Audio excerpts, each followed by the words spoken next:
A partir de agora, iremos para o terceiro bloco, em que sortearemos perguntas e as respostas continuam a ser nesses 2 minutos. O sistema será o seguinte: nós vamos sortear a pergunta, eu lerei a pergunta a todos os candidatos e depois sortearei quem responderá à pergunta. Está em discussão no Congresso o fim da reeleição. O senhor assinaria, neste momento, um documento avalizando esta posição, ou seja, concordando com esta posição?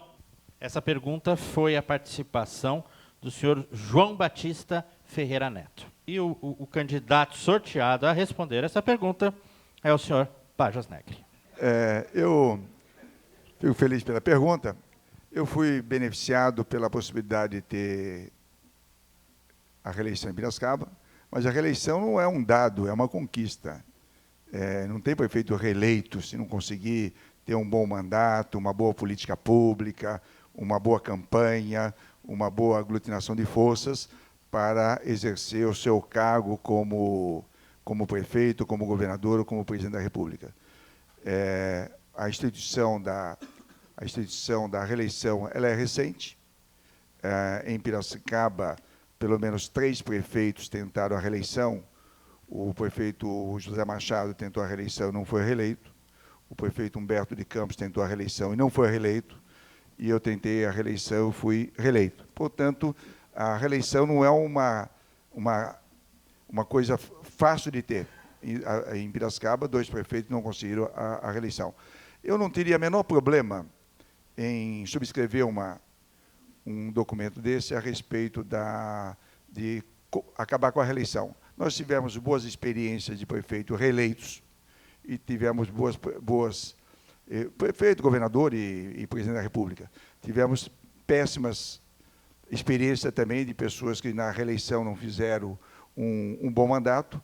Eu hoje não estou no cargo de prefeito, estou pleiteando ser prefeito novamente e, lamentavelmente, a regra da não reeleição não foi debatida no Congresso Nacional, ela foi aprovada na Câmara Federal, mas está parada no Senado, e se isso for aprovado, eu não tenho o menor problema em aceitar, e se precisar subscrever um manifesto para acabar com a reeleição, eu não teria a menor dificuldade, porque eu acho que um prefeito quando eleito, um governador quando eleito e um presidente da República quando eleito, ele tem que fazer o máximo possível que ele puder fazer nos seus 4 anos. Muito obrigado.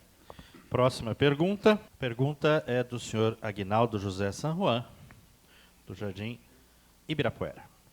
O candidato eleito à Prefeitura de Piracicaba dará prosseguimento à CPI do SEMAI? Essa é a pergunta. Quem foi sorteado para essa resposta? O senhor Wilson Trindade. Com certeza absoluta, né, gente? Já foi preso o presidente da Águas Miranda lá em Ribeirão Preto, né? Não é isso? Então, é sinal que realmente essa Câmara de Piracicaba tem total razão. Eu apoio plenamente os serviços do Paiva, do Chico Almeida, do Trevisan, e reprovo totalmente esses vereadores que se escondem, que traem o povo de Piracicaba. Não assinando, falta uma assinatura ainda para o CPI, né? Para sair para o SEMAI. Então, gente, eu peço para Piracicaba encarecidamente, votem em novos candidatos. Votem em pessoas honestas, pessoas que aceitam. Eu vou cortar, gente. Acharam ruim comigo aí? Eu já estudei de noite para ver que meu projeto que tem 90 páginas. Nós vamos, sim, o nosso sonho é cortar 50% dos salários dos vereadores, porque o Trindade, com 40 anos de prefeitura, só ganha R$2.000.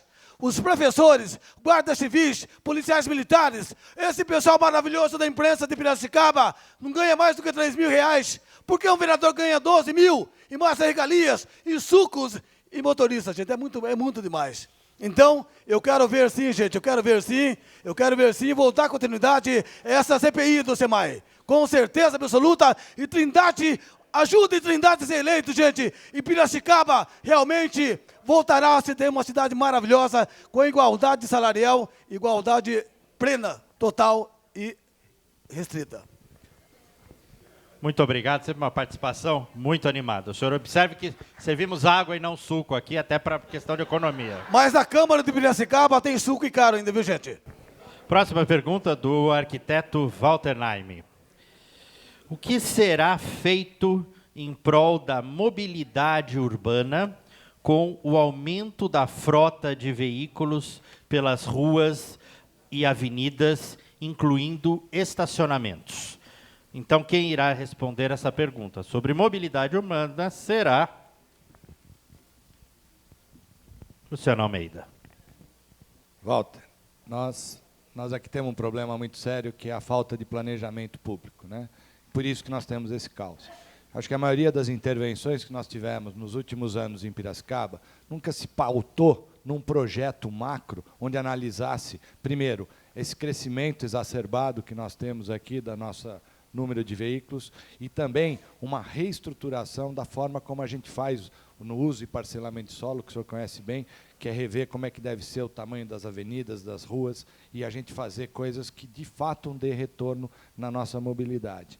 E essa falta de planejamento vai nos custar muito caro, porque nós tivemos o auge da nossa prefeitura nos últimos 12 anos, com muito recurso. Nosso orçamento saiu de 400 milhões para 1,5 bilhão, cresceu 3 vezes. E aí a gente perdeu esse momento da oportunidade que a gente tinha a capacidade de fazer financiamento em mobilidade. Hoje nós temos que fazer, sabe o quê? Um financiamento de 40 milhões que nós vamos ter que pagar. Não é de graça, não, esse dinheiro. Esse financiamento vai ter que pagar. E hoje a única coisa que se pensa é fazer corredor de preferencial de ônibus. Eu gostaria que alguém aqui me respondesse o que é isso, porque eu pergunto para todo mundo, ninguém faz a menor ideia. Porque se fosse um corredor exclusivo, aí sim você aumentaria a velocidade de transporte público. Preferencial não aumenta nenhuma. E pior, eu fui perguntar para a empresa de ônibus. Eu fui falar lá com a tal de Viajo. Viajo, que projeto é esse? Sabe qual foi a resposta? Eles falaram, não sei porque nunca me consultaram. A empresa que vai ficar mais 20 anos com o transporte público em Piracicaba não sabe do que se trata o projeto de transporte, de corredor de ônibus preferencial. É assim que nós estamos administrando Piracicaba. Eu acho que nós temos muitas alternativas. Estudar projetos de transporte alternativo não se pensa, não se usa o rio, não se pensa em outras formas, porque a gente tem um contrato, a mesma empresa há 40 anos cuidando do transporte público de Piracicaba. Muito obrigado. De Daniela Madeira. Muitos anos no poder levaram o Brasil ao maior processo de corrupção da sua história. Em Piracicaba já estamos há 12 anos com o mesmo governo. Você é contra ou a favor da reeleição? Mais uma vez o tema reeleição. E será respondido por Marcelo Filick. Bem, no Estatuto da Rede, a gente já define que para o Legislativo são só um mandato e mais uma reeleição para vereadores. E no Executivo também a gente é contra a reeleição, então só um mandato. Então isso aí já é estatuto da própria rede em nível nacional. Aqui, em relação à corrupção, falando assim desde do início do Brasil mesmo, isso aí é uma coisa histórica, mas a única forma de a gente combater a corrupção é abrindo o governo, fazendo com que as pessoas participem das decisões, participem do que vai ser feito e participem de forma transparente dos custos dessas obras ou de qualquer uma das ações do governo.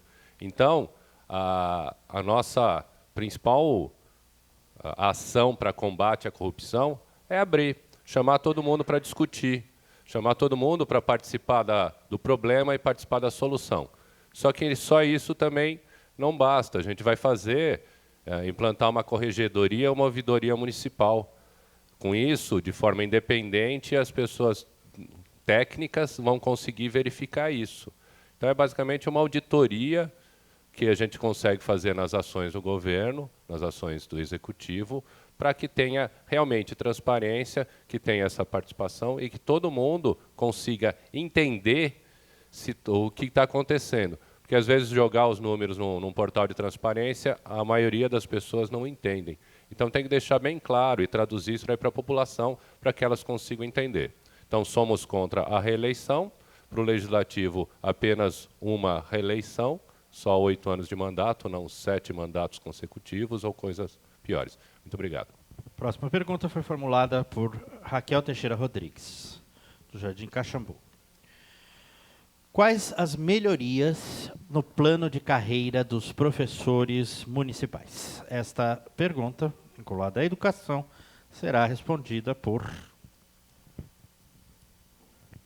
Magno Pérez. Então, gente, é uma ótima pergunta. Eu sou professor da rede pública estadual, já trabalhei na rede pública municipal, e Piracicaba é uma cidade onde não se cumpre a lei da educação, a lei do piso, que estabelece plano de carreira para os professores. Então, a pergunta está perguntando a respeito dos detalhes, né? Mas é um absurdo, eu preciso comentar isso. Uma cidade que tem um orçamento de mais de R$1 bilhão, não ter plano para os professores, cadê o respeito com a educação? Fala a verdade. Bom, a jornada de trabalho também não é cumprida, né? Não só em Piracicaba, como no estado de São Paulo. A lei do piso não cumpre, esse é o entendimento dos professores. E o que você tem? Para você melhorar a qualidade da educação, com o plano de carreira, o número de alunos por sala de aula. Aí você vai melhorar e vai estar cumprindo o plano de carreira. Então, gente, eu acho que o mínimo é cumprir a lei, não é isso? Não se fala do Estado democrático de direito e tal, que a gente não está vendo mais, né? Vários acontecimentos aí. Então, agora, com o projeto em vias aí de prender o próximo candidato de 2018, cadê o... Sem provas, tiraram a presidenta e agora vão tirar a possibilidade do Lula participar em 2018. Fora golpistas. A próxima pergunta é do senhor Gilberto Silva. Como se posiciona o senhor candidato a prefeito em relação aos recorrentes escândalos nacionais e de corrupção? E que papel seu partido tem no combate a esses crimes e aos políticos que os cometem? Essa pergunta será respondida por Sérgio Spenasato. Até trouxe aqui uma notícia. Chefe da Advocacia Geral da União cai e aponta resistência à Lava Jato. Na verdade, isso está ficando cada vez mais claro que há um acordão entre os grandes partidos, né, para se acabar com a Lava Jato. A posição do partido Pátria Livre é a questão do plebiscito, devolver o poder ao povo para que ele decida se quer, sim ou não, que haja novas eleições. E esse acordo, isso já vem sendo denunciado, o povo já não é mais bobo. A questão da internet, das denúncias que estão correndo nas redes sociais, cada vez mais o povo se mobiliza em função disso. Então, a posição do partido Pátria Livre, qual que é? Novas eleições, escolhe o presidente. Está roubando? Cadeia, cana. É isso que tem que acontecer. Para isso, existe um trabalho que está sendo exemplarmente feito sob o comando lá do juiz Sérgio Moro, todo o apoio do nosso partido ao juiz Sérgio Moro, o trabalho que ele vem fazendo, aos procuradores, são servidores públicos, porque servir ao público é isso, privilegiar o atendimento ao público, privilegiar o serviço público sobre o interesse privado. E o que causou toda essa corrupção, no nosso modo de entender, foi a existência de cartéis financiando os grandes partidos. Basta a gente ver aonde uma Odebrecht, quantas empresas ela quebrou, quantas pequenas e médias empresas ela quebrou. Corrupção cevando os candidatos dos grandes partidos. Então, a posição do partido Pátria Livre, o que é? Fora os cartéis, ou seja, eles têm que ser contidos, eles têm que ser enquadrados dentro da legislação. E suas figuras principais já estão curtindo lá uma cadeinha em Curitiba e a gente espera mandar mais gente para lá. Muito obrigado. A pergunta foi formulada pelo senhor Renato Pereira Castilho. É a seguinte: referente ao custo com os salários do prefeito, do vice-prefeito, vereadores e todos os assessores, sabemos que representa muito no orçamento.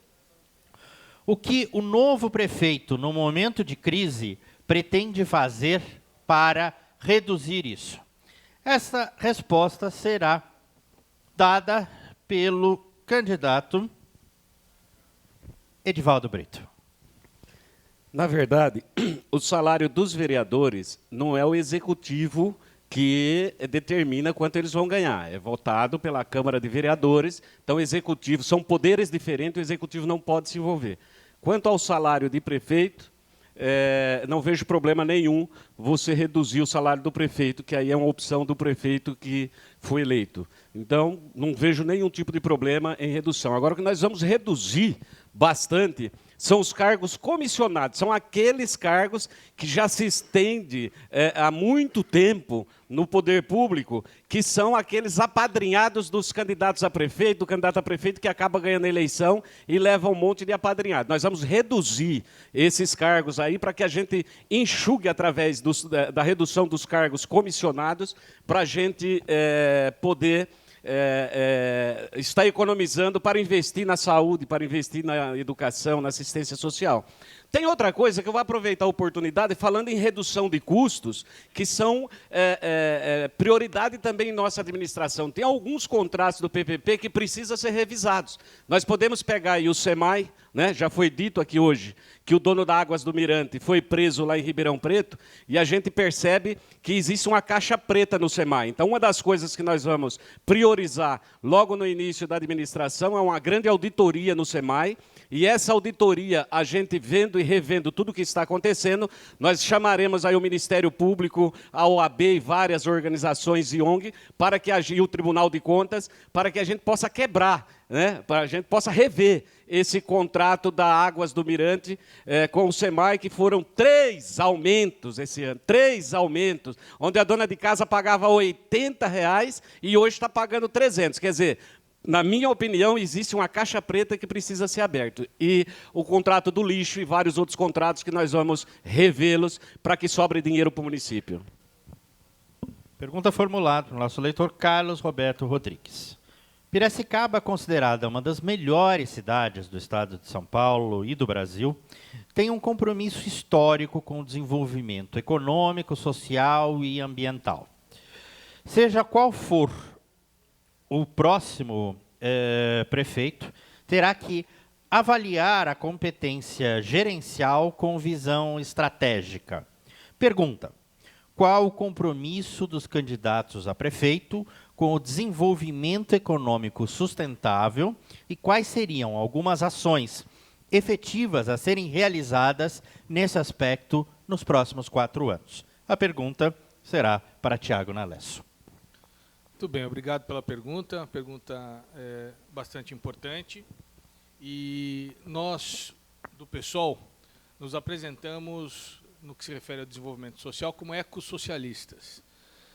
O ecossocialismo é uma concepção contemporânea que nos dá, que tem como fundamento o fato de que o atual nível de desenvolvimento econômico ele é insustentável. Não é possível mais viver da forma que vivemos sem que estejamos comprometendo as gerações futuras. Então, no que se refere à questão de desenvolvimento, e há necessidade de conjugar isso com emprego, com qualidade de vida, com dignidade das pessoas, nós estamos defendendo que a Prefeitura lidere um processo no qual consigamos trazer para Piracicaba empresas que não poluam, empresas que gerem bastante emprego e empresas ligadas a energias sustentáveis, ligadas à tecnologia, ligado àquilo que será o século XXI. Piracicaba ainda está atrelada ao século passado, é necessário romper com esse atrelamento ao século passado. Nós vimos aqui que a participação popular é fundamental, mas fundamental para que isso ocorra é o retorno que se dá à população. Sem esse retorno, a população não se vê representada e não tem interesse em se organizar. A partir do momento em que existe o retorno, existe efetivamente um incentivo do poder público para que os grupos sociais se organizem, o povo tem imenso prazer em contribuir com a gestão pública, em contribuir com a construção de um futuro melhor. Portanto, essas são as nossas ideias no que se refere a desenvolvimento e a forma de enxergar desenvolvimento social do PSOL e minha. Muito obrigado pela resposta. Então, encerramos o terceiro bloco.